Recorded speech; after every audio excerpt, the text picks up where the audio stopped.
I will do you a favor today and not lead with an opening statement. So, over to you, Bob. Hey, John. When the Secretary was in Brussels, he was asked about Afghanistan in terms of evacuations. He said something to the fact that the U.S. is not finished yet. It's going to continue to get people out that it can. I'm wondering what was he referring to in terms of the U.S. military role?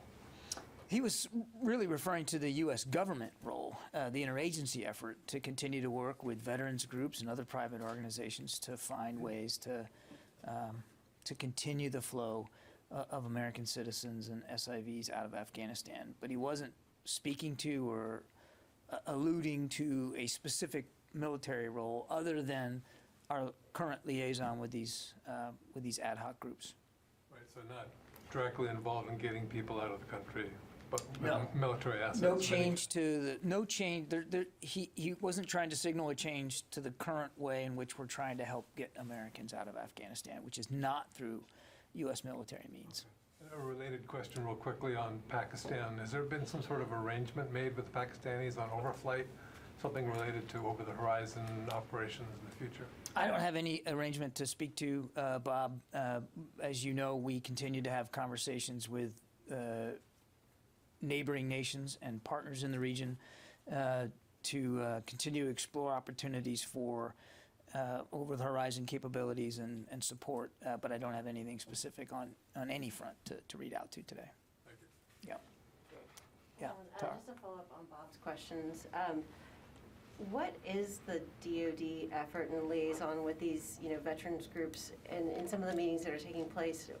Are you providing advice? Are you providing logistical ideas or support? How are you contributing to that? These are fairly informal discussions, and as far as I understand it, they are happening almost on a continuous basis, and we aren't the only participants here. I mean, the State Department is included here, but these are, it's more sort of continuous communication about information on certain individuals or certain groups of individuals that they can bring to our attention, and we can begin to continue to work with the Taliban to make arrangements to get them out. And can you give us an update on how many Afghans are now at U.S. military bases and kind of the throughput of that? Yes, actually, I can.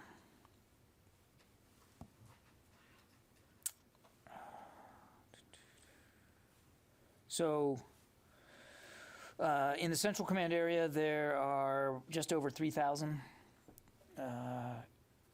Afghan evacuees. In the European Command area, there is 463. And then here at CONUS bases under NORTHCOM's authorities, there are 53,157 at 8 locations. Thus far, 6,689 of them have been released for resettlement. And they're on their way to their new lives. We can get you a breakdown by base if you want it, in terms of how many are at each base. But there's 53,000 and plus here in the States. As far as continuing to feed and shelter Afghans through the winter, the families that are there, are you having to ask for any sort of budget increase to do that? And are these private organizations that are volunteering to feed them? How is this working? I know of no budget request that is looming. As you know, we are doing this mission on a reimbursable basis, but that hasn't been worked out. And then we're working closely with nonprofit organizations, humanitarian organizations, I should say, the Department of Homeland Security and the State Department are, in terms of how they are resettled. And that's not a departmental responsibility here at the Pentagon. That said, a lot of local aid organizations, and frankly just citizens that live outside these facilities, these 8 bases, are donating all kinds of things, largely clothing and toys for kids. So there's been an outpouring throughout the country, particularly in these communities outside these bases, of support for these people. Yeah, Lucas. John, there's news of another hack today. Microsoft says the Russians continue. I was wondering, what is U.S. Cyber Command doing to thwart these attacks? I don't have any particular knowledge of this latest report, Lucas, so I'd refer you to the more appropriate authorities on that. And obviously, we don't talk about what we do in the in cyberspace with much aggressiveness. But what I can say broadly is that the Secretary is very focused on making sure that we have in place the cyber capabilities that we need to defend our ability to defend the nation, and to try to contribute to overall governmental efforts to protect critical infrastructure. We take the threats in cyberspace seriously. The department writ large gets attacked thousands and thousands of times a day, and so we work very hard to make sure that we can build our resilience against those kinds of attacks, and that we have the capabilities that we need to protect and defend our own critical infrastructure here inside the military. Any recent intrusions in some of those attacks you just mentioned? I won't get into details, but obviously you can imagine that our networks are under siege every single day. Is this just like Cold War spying? This is how adversaries spy now, is through the internet? Again, without pointing to specific motivations and intent here, I mean, there are lots of reasons why malign actors in cyber want to launch operations against the department, against the United States government. Some of it is for the extraction of material and information. Some of it is to be disruptive. There's a broad range, and what we're focused on is making sure that we're as resilient as we can be. Yeah, Wafa. On a different topic, what's the Pentagon's assessment of the situation on the ground in Sudan, and what are the consequences on the future military cooperation or relationship with Sudan? Well, I think you've heard the State Department speak to this. We share their deep concerns with the Sudanese military's takeover of the transitional government, and the intent to maintain power until democratic elections are held. These actions are counter to the democratic aspirations of the Sudanese people. They contravene the constitutional declaration there, and they undermine the Juba peace agreement. We call on the military to unconditionally release and reinstate all detained civilians in order to allow the civilian-led transition to continue its progress toward elections. And we also call on the Sudanese security forces to respect the right of the Sudanese people to peacefully protest. There is no U.S. military footprint on the ground in Sudan. There's no training. It's not like this disrupted some sort of training partnership or relationship. We don't have a U.S. military presence on the ground to those ends. Can you please explain the term military takeover? Why we're not calling it military coup? I don't have it wasn't, I don't think we're parsing words here. It was a military takeover of the transitional government, and it is a transitional government. I'll just leave it at that. One quick broader question. Do you have concerns over the instability in Sudan and maybe its impact on the whole region?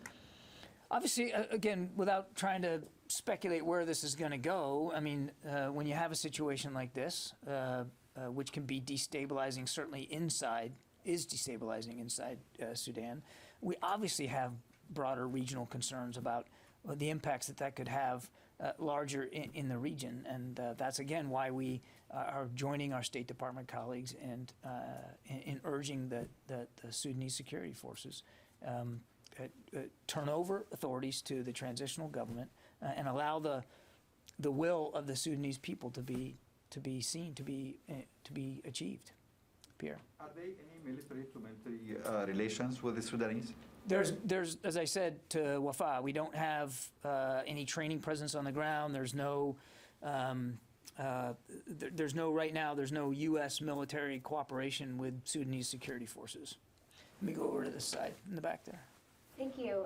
The Defense Department's Chief for Responsible Artificial Intelligence, Alka Patel, departed at the start of October. Can you provide any update on who is or will be serving in that capacity, as well as, in her absence, what efforts are going on with what she was leading for drafting guidelines on implementing DoD's ethical AI principles? I do not have any personnel announcements to make at this time. I think you've seen the Secretary talk about artificial intelligence and his strong desire that that we advance our capabilities in AI, but that we do so ethically and responsibly. And those efforts will continue. There is obviously we have a team of experts here at the Pentagon that are working inside the interagency and with partners, allies and partners around the world.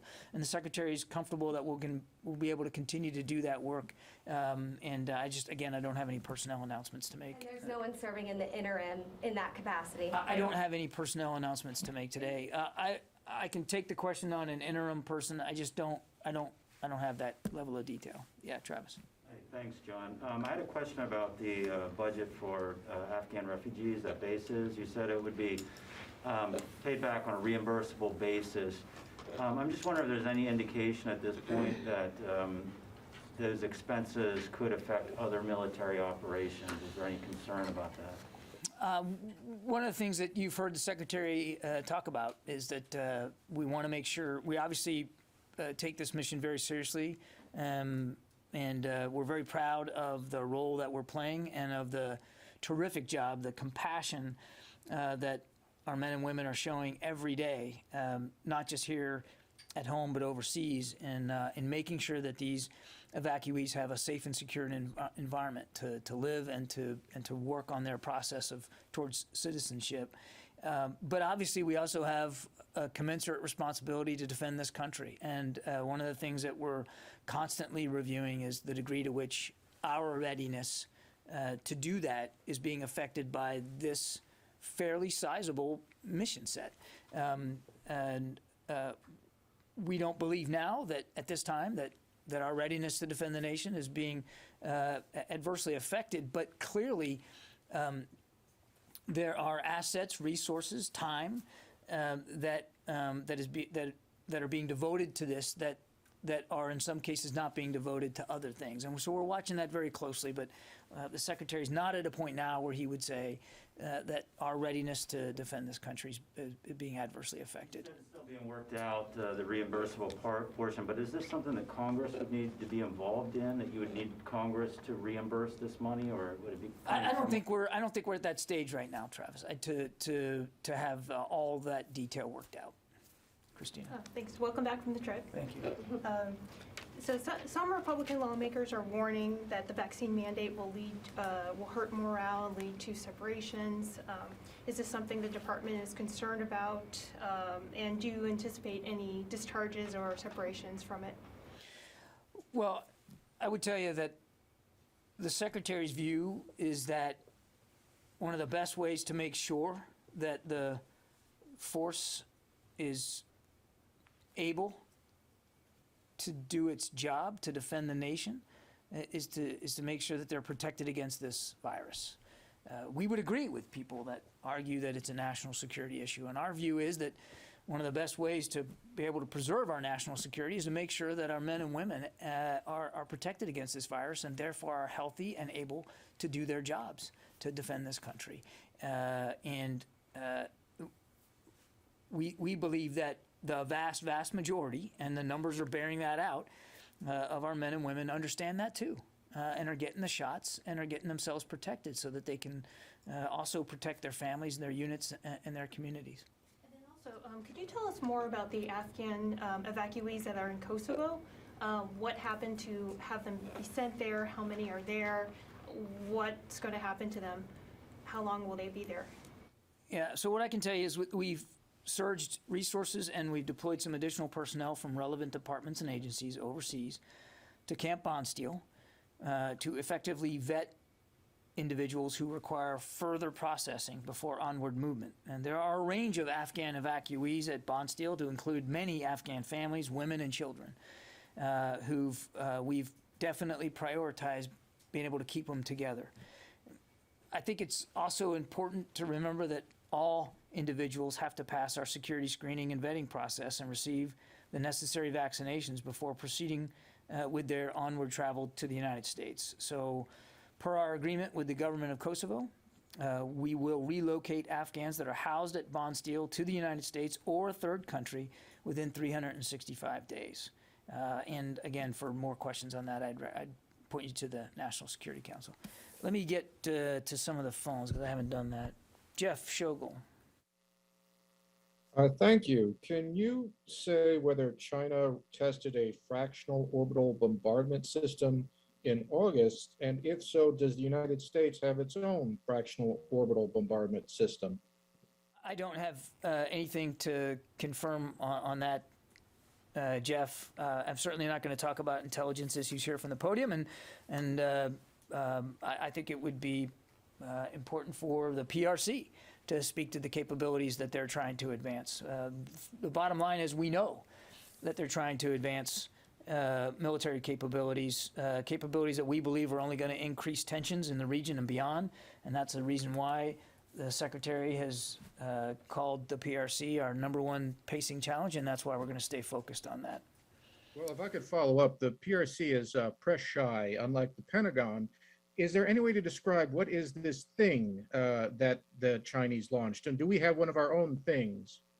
Yeah, no, it's a nice way of asking the question again, Jeff. I'm not gonna speak to Chinese specific capabilities, press shy or not. I think it's important for them to be transparent with the international community about what they're doing and what they intend to do. And so I still would like to see you get your question answered from them, and I'm not going to talk about our capabilities in return. What I can say again is that the Secretary takes very, very importantly his responsibility, our responsibility to defend the nation, and that is why, in many respects, he has called the PRC our #1 pacing challenge, and that's why we're going to stay focused on making sure that we can do that we can work towards a free and open Indo-Pacific, and that we're going to continue to stay focused on the challenges that that China poses to us. Yeah. Go ahead, Carla. Thank you, John. On the Garrison attack, who's responsible for that last week? Yeah, I'm not in a position to get into attribution at this point.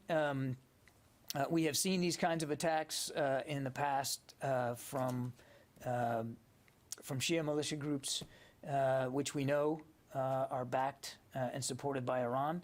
But I'm not going to talk to specifics on this particular attack. It was complex. It was deliberate, and thankfully, no U.S. service. We don't have any indications right now that any U.S. service members were hurt. Is it safe to say that?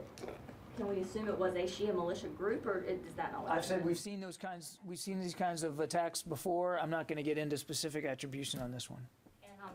The number of rockets, do we have any more specifics on that? We were told 2 drones and a number of rockets. Are there any specifics? I don't have an update for you on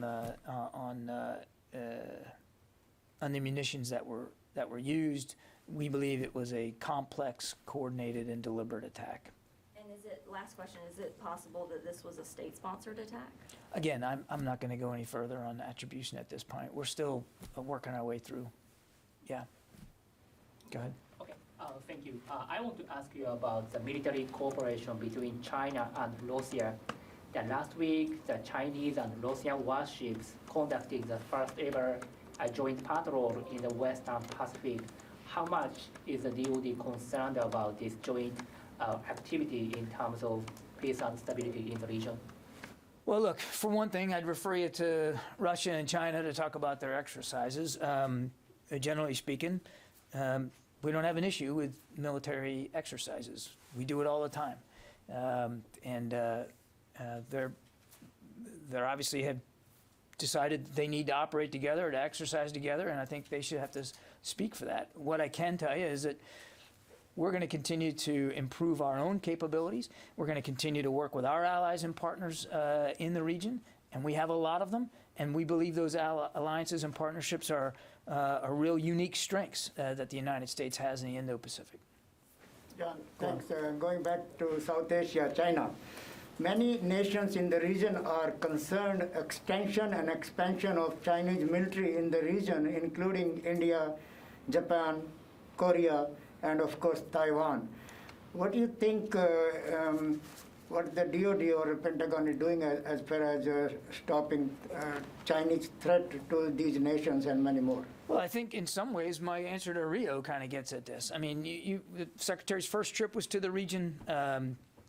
With Secretary Blinken, we have put a real premium on bolstering and reinforcing our alliances and partnerships in that area, and making sure that we have the proper defensive capabilities in place to deal with the challenges, the security challenges that exist out there. There's no question that China continues to bully its neighbors, to try to coerce them into behavior that is more in keeping with China's national security and economic interests.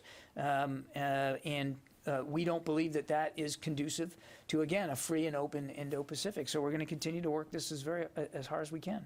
And John, finally, there is border issues are going on and off every day between China and India. Threats are going on every day. And you think anybody or secretary is in touch with the Indian authorities or military to military as far as China and India disputes are going on every day and threats from the Chinese? Yeah, I don't have any conversations to read out today, Goyle. We're certainly mindful of the tensions there along that border, and I think it, obviously nobody wants to see the situation become more tense or certainly more violent than it has in the past. But I think I'd let Indian authorities speak to the conversations and how they're dealing with the tensions. That's probably a better thing for us to do. Let me go back to actually, you know what, Megan, I'm sorry, I'll go to you first. So the Countering Extremism Working Group had a report due in July. What's the status of the report? The report is nearing completion, and it is largely now in the coordination phase, staffing phase, and I suspect we'll be able to talk about it pretty soon. So do you have any idea when the secretary will get to see it?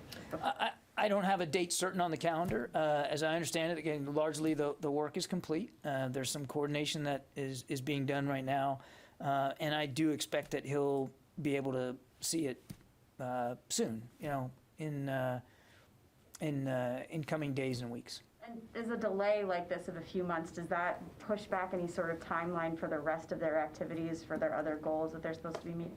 No, as you know, they have set up processes, interagency or interdepartmental processes to continue to work on this. And one of the things that they already said they were going to try to do was another study on extremism. So the work continues, but the working groups readout of their initial tasker, that's what we're waiting on right now, and I think it'll be out fairly soon. And it will, as we've talked about, it will include a new definition set of what extremist activity comprises. Yeah, in the back there. With the vaccine deadlines fast approaching, I just want to ask you, why is it important that service members are allowed to apply for religious exemptions if it's so important to military readiness to receive those vaccines? Well, because, and it's not just with COVID. I mean, there's been a long-standing policy in the military where if you have a significant religious-based concern over a medicine or another vaccine, that you have the ability to state your concern and to ask for a waiver to get exempt, because we want to respect people's religious beliefs in the military. I mean, one of the things that one of the freedoms that we fight for here in the military is religious freedom, and so keeping with our values as an institution to allow people who are concerned from a religious perspective to be able to state that perspective and to have that worked out. The numbers are very, very small writ large. I don't have the numbers for COVID. I did point you to the services. That's really their bailiwick. But in general, numbers of religious exemption requests for any vaccine or medicine are typically very small. We believe that, and you've heard the Secretary say this, the vaccines are safe, they're effective, and they are really one of the best ways we can preserve the readiness of the force to make sure that our men and women are healthy and vibrant and able to do their jobs. And we believe that the vaccines allow that. And so we're absolutely committed to the notion that everybody who can, and there's also medical exemptions, but everybody who can should be vaccinated. Right, so if they have religious convictions that keep them from that, would that then make them unfit for service then? Well, so there's a process. You have to ask for the waiver. Each service handles those differently. Some waivers are granted, some are not. And that's really up to each individual service to decide what they're going to do. Now, an unvaccinated member, could there be ramifications for their deployability? Absolutely, there could be. But again, I would refer you to the services to speak to that, because each service, and this is why the Secretary wanted each service to handle the mandatory vaccine program in their own way. They all have different operational deployment requirements.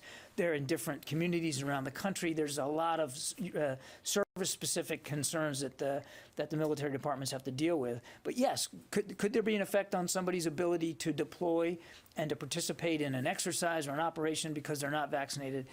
Absolutely, that could be the case, but it would be really decided by the unit and by the service. Okay, Janie. Thank you.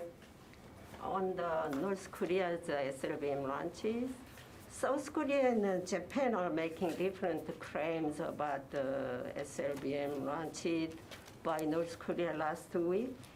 South Korea claims that North Korea fired one missile, but Japan claims 2 missiles. What is the United States' clear position on this? Well, we've already made it clear that that we've noted with deep concern the recent ballistic missile launch. We've referred to it as a singular launch. On the China and North Korea are cooperating with each other to increase arms. How do you comment that China and North Korea increase military powers? I don't have any specifics about what the Chinese and the North Koreans are doing with respect to increasing military capabilities. I think, again, to Jeff's question, that's an excellent question that should be posed to the leaders of those nations. What I can tell you is that we know China has influence in Pyongyang, and that influence could be important to helping us all achieve the denuclearization of the peninsula. And we certainly would like to see China be more cooperative and more helpful in what one would imagine would be a mutually shared interest, that the peninsula be denuclearized for security throughout the region. What made you or China will help North Korea denuclearize? China can help by enforcing the sanctions that have been in place. China can help by using their influence in Pyongyang to help the regime make the right decisions with respect to security on the peninsula. There's a lot. China has influence, and there's no question about that. But China and North Korea, they cooperated to increase arms, and also they last August, China in hypersonic missile launches, and similarly North Korea also, hypersonic missile launch in SLBM. They cooperate. Why do you think the Chinese can help denuclearize? I can't speak to this cooperation. I can't. I mean, obviously, what we want to see is security and stability on the Korean Peninsula, and we believe that a big way to achieve that is the denuclearization of the North. And China can play a positive role in that if it chooses to do so, because they do have influence in Pyongyang. Now, if they're cooperating in ways that militarily are decreasing security and stability, then that's a concern. But I don't have the details of what you're telling me they're doing. And again, I would simply say that what we'd like to see is China use their influence in a positive way for security on the peninsula. Kim Jong-un is a Chinese baby, okay? So I don't think that he can have this. I'm going to go to Jared from Al Monitor. Hi, Mr. Kirby. Thank you for taking the question. I'm just wondering if you can confirm whether DoD received prior warning ahead of the attack on the Al-Tanf garrison in Syria last week, and will there be a U.S. response? I'm not going to talk about intelligence matters, Jared, on that or any other operation. And I think you've heard us say before that the right of self-defense and the protection and security of our troops overseas remains a paramount concern for the Secretary. And that if there's to be a response, it'll be at a time and a place and a manner of our choosing, and we certainly won't get ahead of those kinds of decisions. in the back there. So we're hearing reports of relatives of service members in Afghanistan being targeted by the Taliban. Is the Pentagon working to protect them? To Bob's question, there's not an active military role in Afghanistan present in the country, and I don't see that changing. But as I said, we continue to work closely with the State Department and with veterans groups. Some of them are more formal, some of them are informal, to help try to identify and to secure their safe passage out of Afghanistan. We obviously take our obligations to American citizens and SIV applicants very seriously. Are you aware of any relatives of current service members in danger? I don't have any specific case information here. I mean, I've certainly seen these kinds of reports, but all Americans and SIV applicants, we take that very seriously, and I just don't have anything with specific to talk to you about family members. Just lastly, would the plan be changing at all from here, just with the concerns from foreign ministers of Afghanistan nearing a collapse? So is there any change to any planning, or are you preparing for, like... I'm not sure I follow your question. Is the Pentagon working to get both the relatives and the other Americans that still remain out if there's this concern about a collapse of Afghanistan? We are aware of concerns that some of our members have about their family members, absolutely. And we are certainly aware that there are still American citizens in Afghanistan, some of whom, not all, but some of whom want to leave. So we are still very committed to working inside the U.S. government interagency effort to find safe passage for these individuals to the best of our ability. But I don't, there's not at this time envisioned any U.S. military role specifically in bringing that about from a tangible, practical perspective. Okay? Ellen from Synopsis. Hello, sir. Thank you so much for doing this. Back to the vaccine issues. Has the Secretary's office been getting any pushback from contractors who are also required to have a vaccine mandate? And what is the situation with civilian employees getting vaccinated? I'm not aware of any pushback by defense contractors with respect to the mandate. I don't believe we polled every contractor and have a sense of what they're hearing from their employees, but we obviously support the president's decision and his order that those who are working on our programs contractually are safe and secure and have been vaccinated. I don't have an update with respect to the civilian. Let me see, I think I've got something in here. Hold